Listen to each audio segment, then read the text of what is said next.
함께 은혜 나누실 말씀은요, 신약성경 누가복음에 있는 말씀입니다. 누가복음 8장 4절부터 15절까지의 말씀을 우리 같이 보도록 하겠습니다.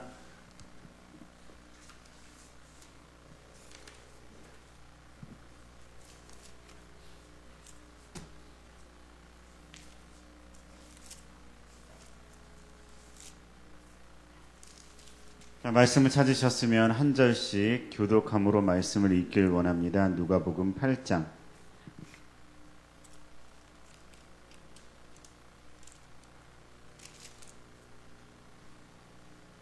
4절부터 읽겠습니다. 각 동네 사람들이 예수께로 나와 큰 무리를 이루니 예수께서 비유로 말씀하시되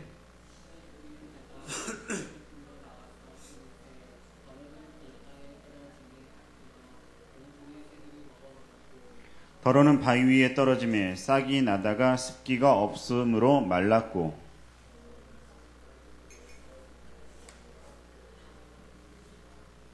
더러는 좋은 땅에 떨어짐에 나서 100배의 결실을 하였느니라. 이 말씀을 하시고 외치시되 들을 귀 있는 자는 들을지어다. 이르시되 하나님 나라의 비밀을 아는 것이 너희에게는 허락되었으나 다른 사람에게는 비유로 하나니 이는 그들로 보아도 보지 못하고 들어도 깨닫지 못하게 하려 함이라.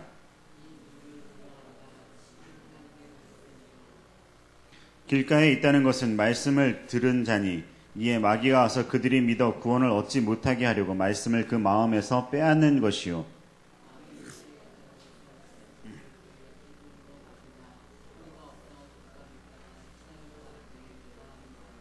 가시떨기에 떨어졌다는 것은 말씀을 들은 자이나 지내는 중 이생의 염려와 재물과 향락이 기운이 막혀 온전히 결실하지 못하는 자요. 착하고 좋은 마음으로 말씀을 듣고 지키어 인내로 결실하는 자니라. 아멘. 자, 오늘 예수님이 사람들에게 비유로 이야기를 하셨다라고 얘기를 하고 있습니다. 자, 비유를 한다는 것은요, 어떤 사물의 모양이나 상태 등을 보다 효과적으로 표현하기 위해서 그것과 비슷한 어떤 다른 사물을 빗대어 표현하거나 다른 상황을 빗대어서 표현하는 것을 이야기를 합니다. 여러분 국어 시간에 배우죠? 직유법, 은유법, 제유법, 의인법 이런 것들 많이 있습니다. 예를 들어서 햇살이 폭포수처럼 쏟아져 내린다. 자, 이런 것도 있고요. 하늘에 뭉게구름이 솜사탕처럼 생겼다. 근데 이 비유를 하는 원래 목적은 뭐냐면요, 원래 설명하려고 하는 그 의미를 좀 더 많이 잘 설명하기 위해서 비유를 하는 거예요. 근데 비유를 하는데 이 비유를 하는 것과 원래 것이 서로 그 관계성이 어떠한 것인지를 잘 알면 그것이 비유의 목적을 이룰 수 있어요. 근데 그걸 모르면 뭐야? 무슨 소리야? 무슨 소리야? 하면서 오히려 전혀 알아듣지 못하는 그런 상황을 겪게 되는 거죠. 제가 좀 전에 햇살이 폭포수처럼 쏟아져 내린다라고 얘기를 했어요. 폭포수 다 본 적 있죠? 텔레비에서든지 어디서든지 직접 가서든지 다 본 적이 있어요. 근데 만약에 폭포수라는 걸 본 적이 없는 사람한테 햇살이 폭포수처럼 쏟아져 내린다라고 그러면 알아들을 수 있을까요? 없죠. 그럼 무슨 말인지 알 수가 없어요. 솜사탕 먹어봤어요? 솜사탕 어때요? 막 이렇게 잘 푹신푹신하고 이렇게 찢으면 금방 잘 찢어지고. 근데 하늘에 뭉게구름이 솜사탕 같다. 자, 근데 솜사탕을 전혀 못 먹어본 사람한테 하늘의 뭉게구름이 솜사탕 같아. 그러면 그걸 알아들을 수 있을까요? 못 알아듣는다는 거죠. 그러면 그 사람들은 어떻게 해요? 뭐야, 무슨 얘기야? 자, 근데 여기서 끝나면 설명을 한, 비유를 한 목적이 전혀 이룰 수가 없어요. 근데 만약에 이 사람이 솜사탕도 모르고 폭포수도 모르는 사람이었어요. 근데 이 비유를 듣는 사람이 그게 뭐지? 그러고 그냥 아무 말도 안 하면 목적을 이루지 못하는 거예요. 근데 만약에 이 사람이 폭포수가 뭐예요? 솜사탕이 도대체 뭐죠? 라고 물어보면 폭포수에 대해서, 솜사탕에 대해서 설명을 해주는 것으로 말미암아 비유의 목적을 이룰 수 있는 거죠. 자, 근데 말하는 자와 듣는 자가 수준이 같으면 이런 비유를 설명을 해도 금방금방 쉽게 이해를 할 수 있어요. 근데 그렇지 않은 경우에는 이게 뭐지? 하는 궁금증이 분명히 생기게 되는 그런 상황이 일어나게 되는 거죠. 근데 그럴 때 그 궁금증을, 내가 그 궁금증을 풀려고 하느냐, 그렇지 않느냐가 우리 인생에 있어서 아주 중요한 어떤 결과를 낳을 수가 있어요. 오늘 성경에 예수님이 비유로 이 얘기를 하셨어요. 많은 사람들이 모였는데 그 많은 사람들에게 예수님이 비유로 얘기를 하셨어요. 근데 그 비유로 설명을 한 다음에 제자들이 와서 예수님에게 물어봅니다. 예수님, 이게 도대체 무슨 얘기입니까? 우리한테 좀 설명을 좀 해주십시오 라고 물어봤다는 거죠. 자, 근데 이 예수님이 이 비유에 대해서 설명을 하기 전에, 자, 오늘 성경 8장 10절에 이렇게 얘기를 하고 있어요. 자, 예수님께서 얘기하셨는데, 하나님께서 너희에게는 이 비유의 의미를 알 수 있도록 허락을 하셨다. 자, 이 비유는 하나님의 나라에 대해서 많은 것을 말하고 있다. 그런데 이 군중들은 옛 예언자들이 예언한 대로 보아도 보지 못하고 들어도 깨닫지를 못하는구나 라고 이야기를 하고 있다는 거죠.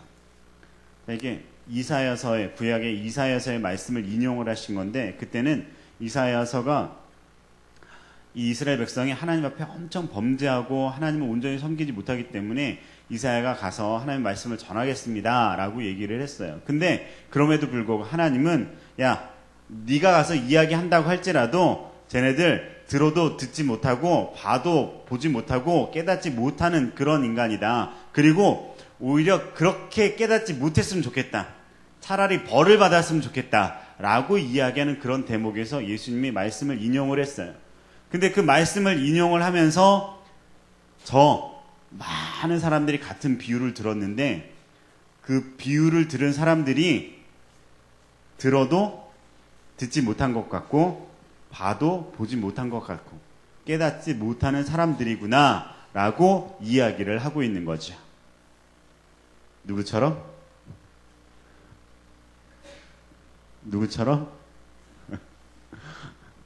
여러분처럼.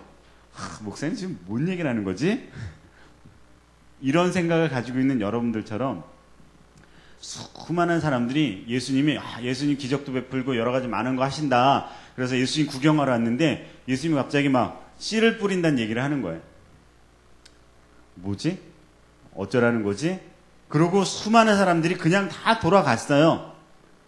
그리고 제자들만 예수님에게, 예수님, 우리가 이 얘기를 들었는데 무슨 얘기인지 잘 모르겠습니다. 설명을 좀 해주십시오 라고 얘기하니까 예수님이 거기에 대해서 설명을 해주시는 거죠. 자, 이 네 가지 씨 뿌리는 비유를 성경에 그대로 읽어드릴게요. 자, 8장 12절에 한번 보세요. 길가에 있다는 것은요, 말씀을 들은 자래요. 말씀을 들은 자래요. 근데 마귀가 가가지고 그들이 믿어서 구원을 이르게 하는 것을 방해하려고 그 말씀을 그 마음에서 확 하고 뺏어버렸대요. 근데 병은 어디 갔어요? 아파서? 어디가? 토해? 이런. 우리 유경희 집사님도 지금 배가 많이 아프셔서 오늘 못 오셨는데, 왜 아픈 사람들이 이렇게 많지? 오늘 설교를 준비하면서 병호랑 얘기를 하려고 좀 준비를 많이 해왔는데 병호가 오질 않았어요. 이런. 자, 마귀가 와서요, 그 마음에 확 뺏어버렸어요. 자, 그게 첫 번째 비유에 대한 설명이에요.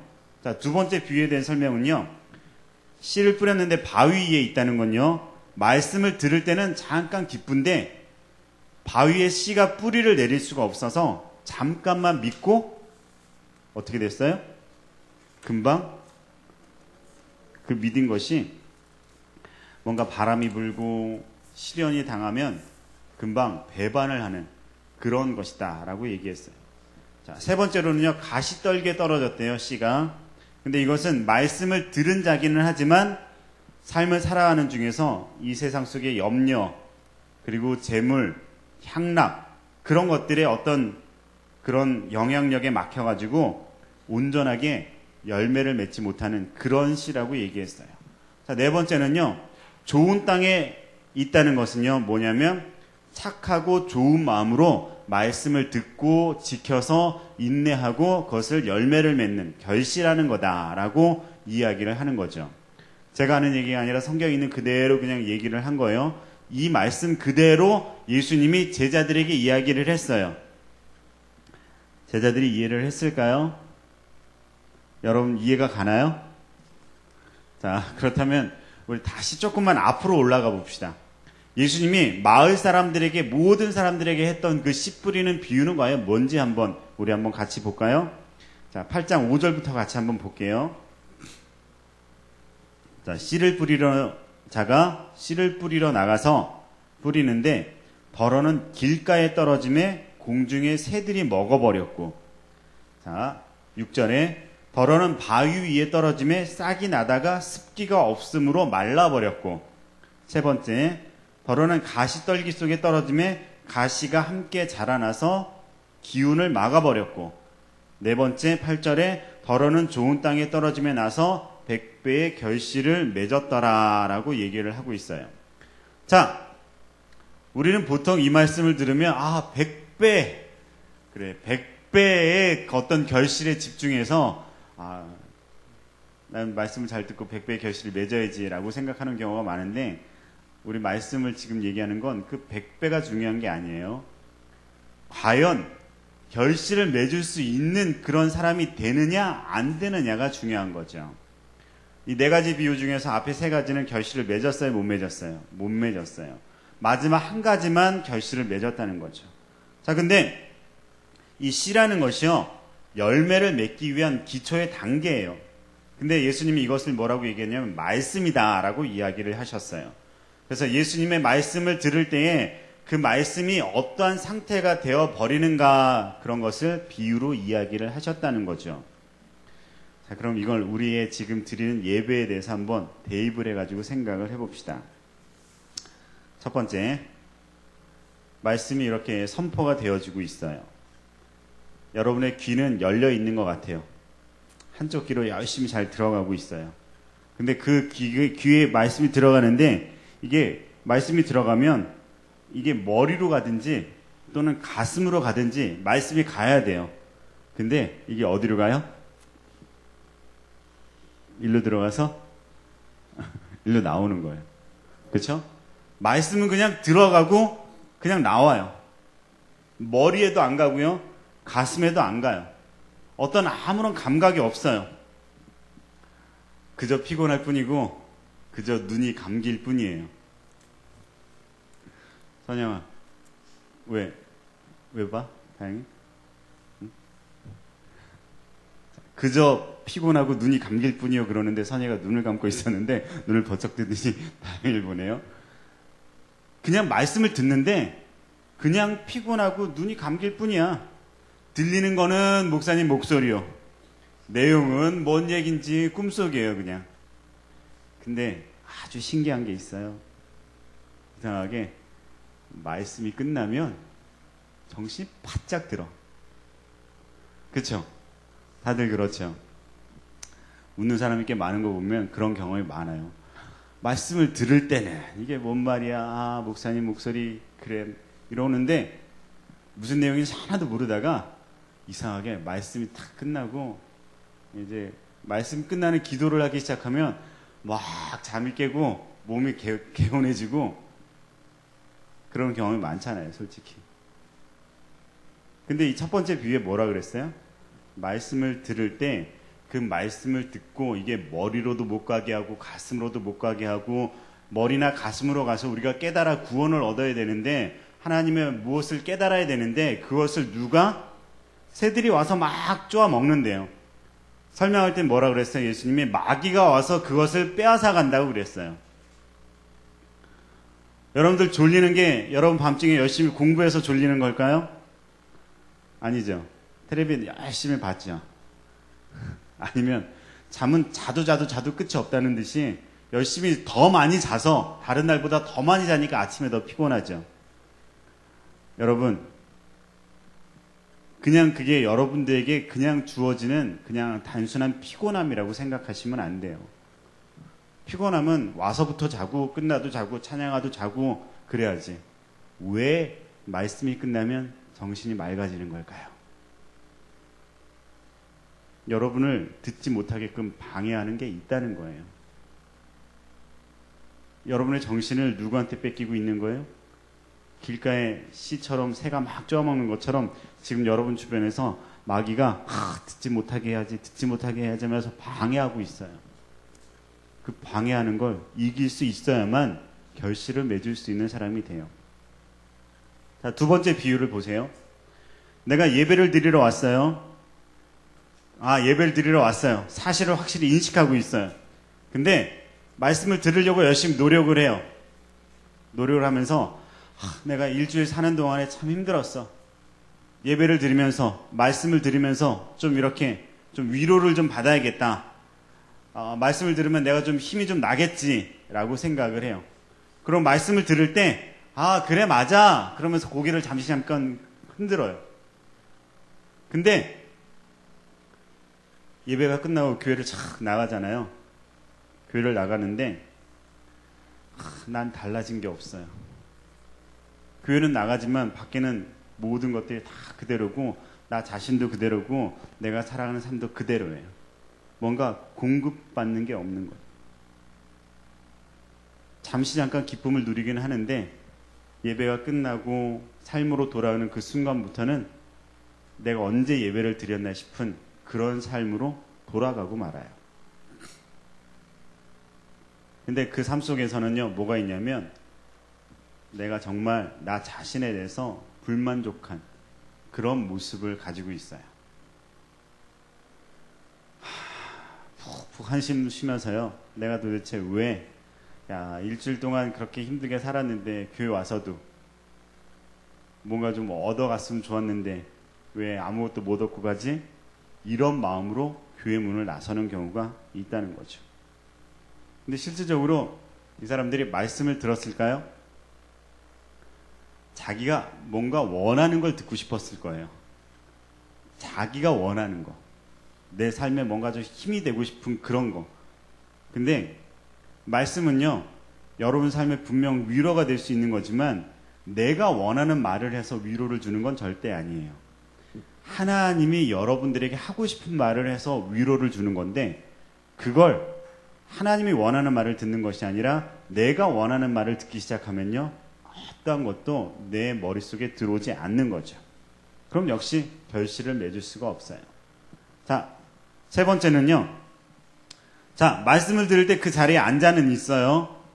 자, 근데 앉아는 있는데 예배를 잘 드리는지 안 드리는지 이런 건 좀 별 문제가 되질 않아요. 그냥 예배에 앉아있든지 어디에 앉아있든지 한결같은 생각을 가지고 있어요. 어떤 생각? 내가 현재 누리고 있는 삶, 또는 내가 현재 가지고 있는 염려, 또는 내가 정말 밖에 나가서 뭘 해야지 라는 그런 생각들. 집에 있는 떡 생각하는 거죠. 밖에 있는 무엇인가를 생각하고 몸은 여기 앉아있지만 뭐 하고 있어요? 유체이탈한 것처럼 생각은 딴 데가 있어요. 정신이 몽롱하고 잠이 오는 것과는 또 다른 차원이죠. 머릿속에 딴 생각으로 가득한 거예요. 세 번째 비유죠. 가시덤불이에요. 씨가 뿌려지긴 했지만 가시덤불, 다른 것들 때문에 영향을 받아서 그 말씀이 전혀 결실을 맺지 못하고 있다는 거죠.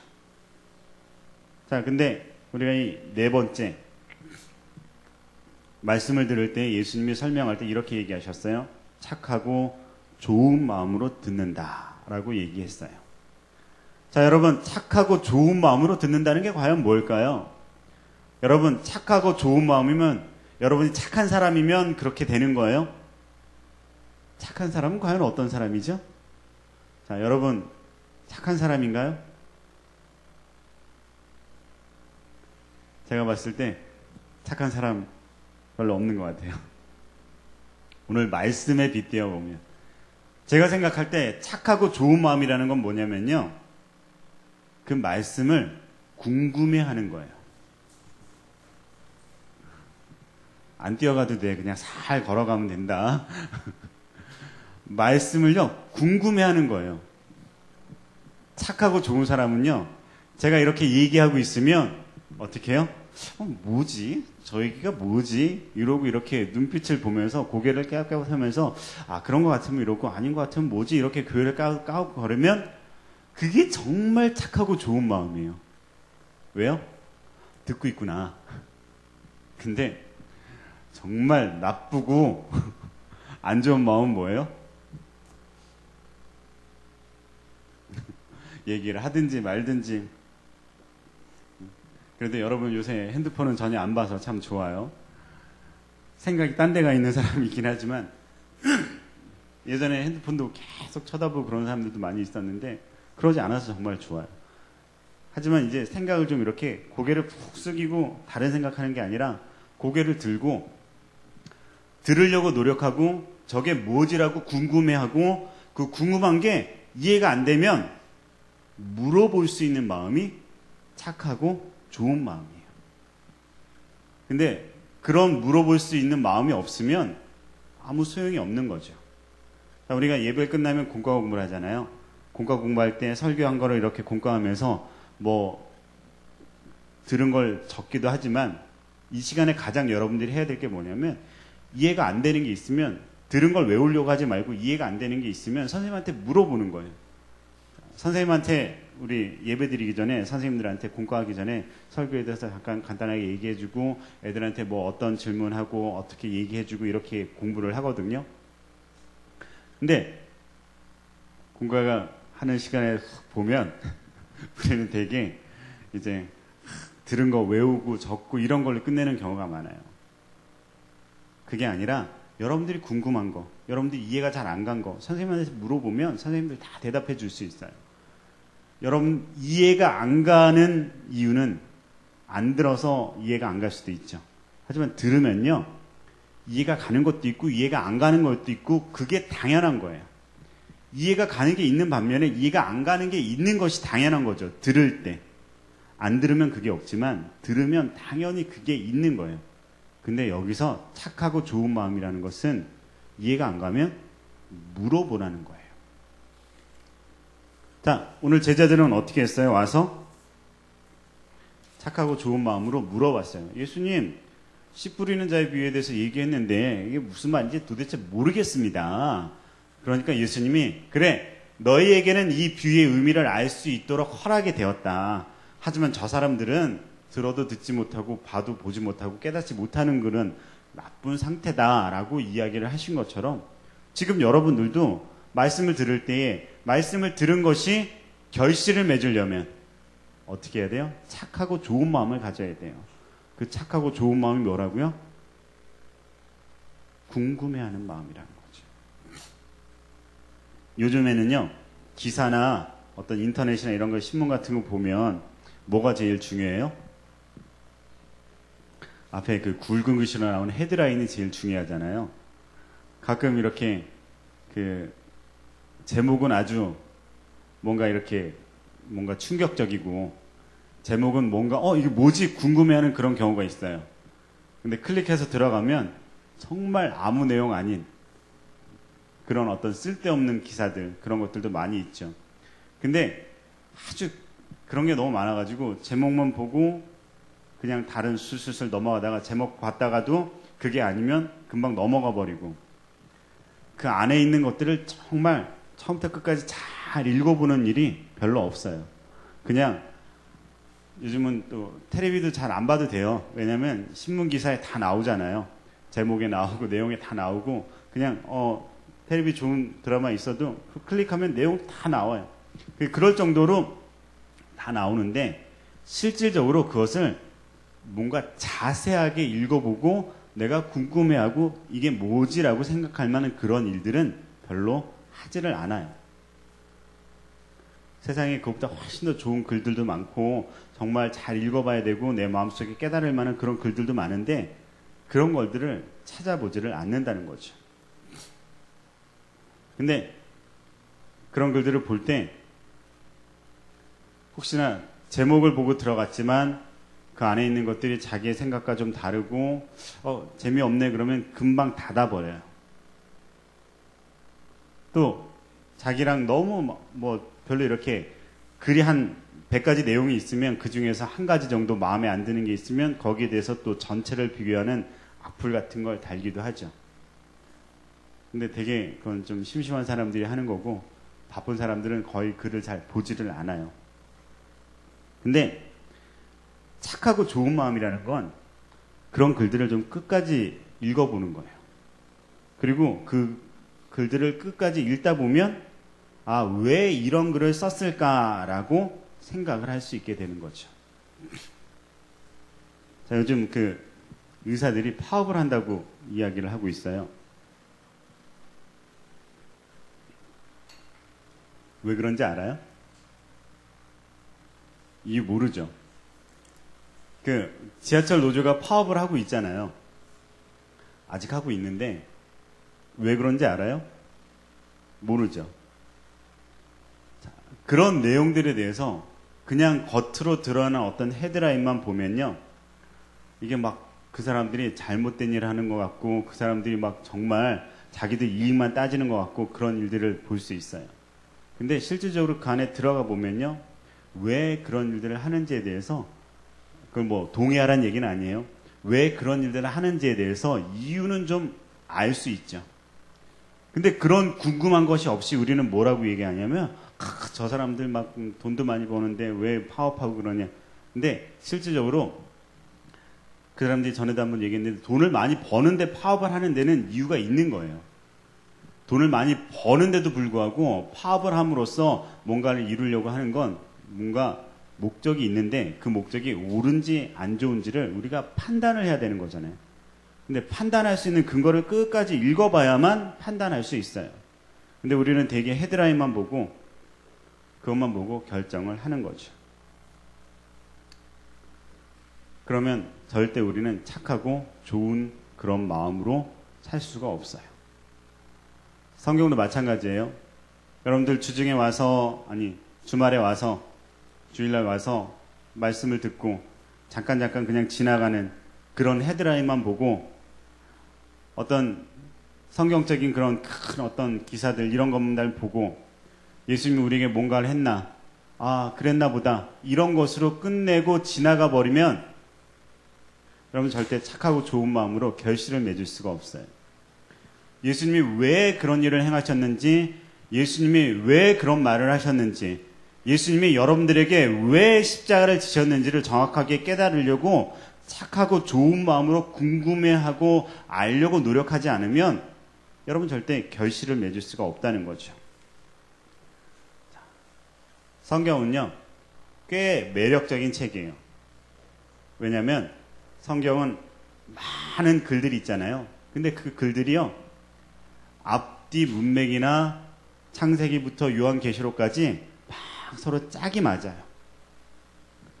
그 짝이 맞는 그런 부분들 안에서 옛날에 이렇게 얘기하셨던 것을 지금 이렇게 이루었고, 또 지금 이렇게 얘기하는 것은 옛날에 하나님이 어떻게 얘기하셨기 때문에 이루어지는 것이고, 이런 것들이 아주 정확하게 잘 맞는 그런 책이에요. 그래서 그 책을 읽으면 읽을수록 정말 놀랍구나, 하나님이 왜 우리에게 이렇게 행하셨는가의 진정한 의미를 깨달을 수 있는 그런 책이죠. 근데 우리는 뭘 기억하냐면요, 예수님이 성경 속에 제목을 탁 이렇게 헤드라인을 우리가 스스로 뽑아요. 예수님이 병자를 고치셨더라. 예수님이 지금 오늘 같은 본문에서도 앞에 씨 뿌리는 비유 앞에 3개 다 버리고 100배의 결실을 맺었더라. 이것만 제목을 뽑아요. 그리고 예수님이 문제를 해결하셨더라. 제목만 뽑아요. 헤드라인만. 그 헤드라인만 보고 왜 그런 일이 있는지에 대해서는 궁금해하지 않죠. 그러면 어떻게 돼요? 여러분, 그게 바로 인터넷 기사를 읽으면서 그게 남의 일이구나 그냥 알고 지나가는 것처럼 성경에 있는 일들도 그냥 인터넷 기사 헤드라인처럼 알고 지나가는 일이 될 뿐이에요. 그게 여러분의 삶 속에 일어나는 일이 아니라, 여러분에게 결실을 맺는 일이 아니라 그냥 인터넷 기사처럼 지나가는 그런 일이 되는 거죠.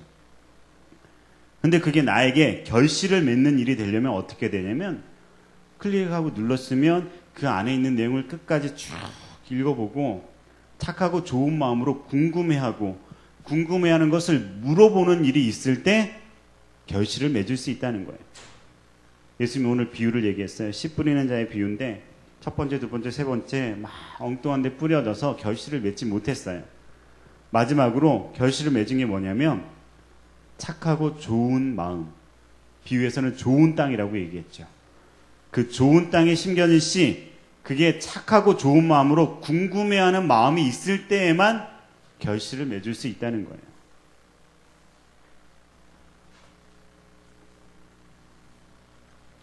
우리가요, 예수님이 진정하시고자 하는 일이 무엇일까? 예수님의 마음으로 알고자 하는 궁금함이 있으면요, 우리는 이제 세상에 나오는 어떤 헤드라인처럼 기적이나 이사나 뭔가 내게 뭔가 채워준다거나 나한테 뭔가 좀 이렇게 이익이 되는 그런 것들만 바라보는 신앙생활이 아니라 예수님이 정말 우리에게 왜 그렇게 하셨을까라는 것들이 우리 마음속에 진정으로 자리 잡을 수 있는 십자가나 우리가 함께 짊어가야 될 고난이나 우리 마음속에 진정 감동시킬 수 있는 그 놀라운 희생이나 이런 일들이 자리 잡을 수 있게 되는 거예요. 그걸 깨달아야만 참된 예수님을 볼 수 있고요. 그걸 알아야만 진정한 신앙생활을 할 수 있어요. 근데 그걸 모르면, 착하고 궁금한 마음이 없이 그걸 알려고 노력하지 않으면 우리는 씨 뿌리는 비유에 앞서 있는 세계처럼 결실을 맺을 수가 없다는 거죠. 여러분의 결실은 무엇일까요? 여러분의 결실이 혹시 세상에서 승리하고 여러분 사업이 잘 되고 공부가 잘 되고 좋은 학교를 가고 이런 것이 결실이라고 생각하면 절대 안 돼요. 여러분의 결실은요, 정말 진정으로 참된 구원을 얻는 거예요. 구원 얻기가 쉬울 것 같아요? 그렇지 않아요.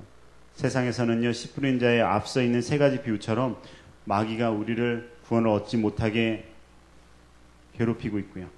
우리의 세상에 염려한 모든 것들이 우리를 예수님께 가까이 가지 못하게끔 우리를 힘들게 하고 있어요.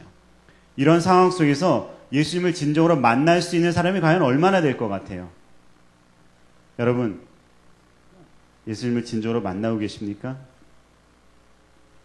아직 못 만났다면 여러분은 착하고 좋은 마음을 가져야 돼요. 궁금해하는 마음을 가져야 돼요. 예수님 왜 날 위해서 죽으셨을까? 이런 궁금한 마음이 하나도 없으면 결실을 맺을 수가 없다는 거예요. 여러분 마음에 그냥 교회만 다닐 뿐이지 예수님 도대체 왜 날 위해서 죽었을까라는 궁금한 마음이 없으면 여러분 구원을 얻을 수 있을지도 생각을 해봐야 된다는 거예요. 예수님의 마음을 볼 수 있었던 어떤 여인은요, 향유를 막 부었어요. 근데요, 그 예수님의 마음을 볼 수 없었던 제자들은요, 뭐야 저 향유 왜 이렇게 낭비하는 거야? 막 이렇게 얘기했어요. 예수님의 마음을 제대로 볼 수 없었던 때의 베드로는요, 예수님이 내가 십자가에 죽어야 된다 라고 얘기했어요. 근데 베드로가 예수님을 막 이렇게 구석으로 몰아가서 지금 사람들이 막 모이고 우리가 새가 막 불어나고 있는데 당신 지금 무슨 얘기를 하는 거냐? 이렇게 윽박 지르기도 했어요. 예수님의 진정한 마음을 모르기 때문에. 그러고 예수님이 내가 십자가에 지어야 된다. 그러니까 베드로가 내가 맡겠습니다. 그렇게 얘기했죠. 그랬더니 예수님이 베드로에게 뭐라고 했어요? 사단아 물러가라 그랬어요. 예수님의 진정한 마음을 모르는 사람들이 잘못된 행동을 하는 일들 너무나 많다는 거죠. 여러분 예수님의 마음을 알아요? 예수님이 여러분을 위해서 왜 죽었는지, 왜 십자가를 지셨는지 알아요? 모르면 어떻게 해야 돼요? 나한테 500원 줘야 돼요?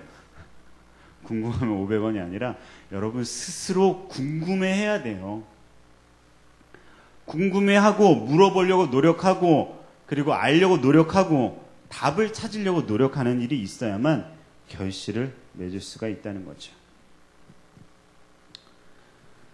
우리가 씨 뿌리는 비유에서 같이 자라날 수 없는 상태에 있다면, 첫 번째, 두 번째, 세 번째 비유처럼 자라날 수 없는 그런 상태에 있다면 우리는 아마 그냥 신앙생활도 그냥 헤드라인만 보고 지나가는 그런 신앙생활이 되고 있는 건 아닌가 생각해 봐야 돼요.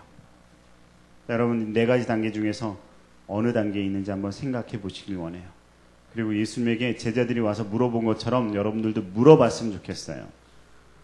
여러분, 선생님들에게 물어보고요. 저한테도 물어보고요. 물어보면 뭐든지 다 대답해 줄 수 있어요. 뭐든지. 아시겠죠? 궁금해했으면 좋겠습니다. 우리 한번 기도할까요? 전 여러분들에게 궁금함이 있었으면 좋겠습니다. 예수님에 대해서 궁금해하고요. 하나님에 대해서 궁금해하고요. 성령님에 대해서 궁금해하는 게 있었으면 좋겠어요. 어떻게 기도하면 나에게 응답을 얻을 수 있는지, 어떻게 기도했길래 하나님은 나에게 갈 길을 인도해 주시는지, 정말 하나님이 나와 함께 어떤 관계를 맺었기에 정말 하나님을 제대로 믿는 사람들은 이런 삶을 살고 있는 걸지, 그런 걸 궁금해했으면 좋겠어요. 그 궁금해하는 게 하나님을 가장 기쁘시게 하는 겁니다. 하나님을 알려고 노력하는 게 하나님이 정말 기뻐하는 거예요. 여러분, 그냥 세상의 헤드라인만 가르쳐 주는 걸로 만족하지 마세요. 세상이 주는 그런 헤드라인처럼 그냥 그런 걸로만 그냥 스쳐 지나가지 마세요. 여러분 마음속에 진정으로 모든 것들을 깨달아 알 수 있도록 궁금해하는 마음이 있길 원해요. 하나님, 내가 하나님이 궁금합니다. 예수님이 궁금합니다. 알려주세요라고 한번 기도하길 원합니다. 같이 한번 기도하겠습니다. 하나님, 우리에게 하나님을 알려주시옵소서. 우리 마음속에 이 궁금함이 하나님을 통해서, 성령을 통해서, 성경을 통해서, 말씀을 통해서 해결되어질 수 있도록 우리에게 먼저 하나님을 알고자 하는 궁금함이, 착하고 좋은 마음이 있기를 원합니다. 그것이 우리가 좋은 땅에 심겨진 씨처럼 우리 안에 결실을 맺을 수 있는 그런 상황이 될 수 있도록 우리 안에 먼저 궁금한 마음을 가질 수 있게 하여 주시옵소서. 하나님, 내 마음속에 하나님을 알고자 합니다. 하나님, 간절히 찾는 자가 나를 만날 것이다 라고 이야기한 것처럼 우리가 하나님을 알 수 있도록 내 마음속에 더욱더 하나님을 찾아가는 일들이, 하나님의 마음을 이해하려고 노력하는 일들이 우리 가운데 일어날 수 있게 하여 주시옵소서. 오 주님이시여, 우리 마음 가운데 지금 세상적인 것으로 여러 가지 많은 근심과 걱정으로 우리가 하나님 앞에 가는 것을 막는 그러한 마귀의 세력으로 우리가 너무나도 하나님과 가까이 하지 못하고 있습니다. 그러나 주님, 이 모든 것들을 떨쳐 이겨내고 우리가 먼저 하나님을 궁금해함으로 이 모든 것들을 이길 수 있는 길을 우리가 발견할 수 있게 하여 주시옵소서. 하나님을 만나고자 노력하면 마귀도, 세상 염려도, 근심도, 걱정도 다 이길 수 있게 되는 줄을 믿습니다. 주님 도와주세요. 역사해 주세요. 우리 마음 가운데 하나님을 알고자 하게 주님 우리를 지켜주세요. 예수님의 이름으로 기도합니다. 아멘. 우리 미니 학생